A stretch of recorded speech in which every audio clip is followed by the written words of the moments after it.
Enable Wi-Fi Direct from the printer control panel and then print from an iPhone or iPad device directly to your HP LaserJet Pro printer.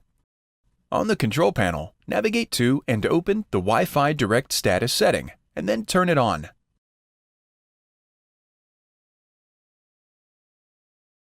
On your iPhone or iPad device, open Settings and then tap Wi-Fi.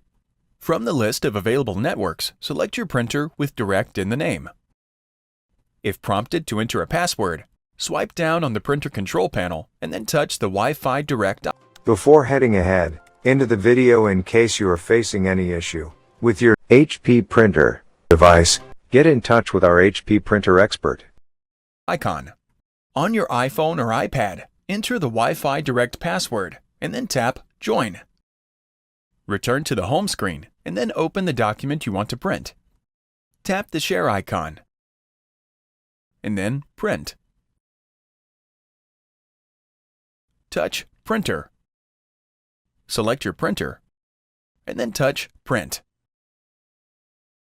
When you're done printing, reconnect the iPhone or iPad to your wireless network. Thanks for watching, and don't forget to smash that like button and hit the subscribe button so that you don't miss any of our videos. And in the case face any problem, get in touch with the experts.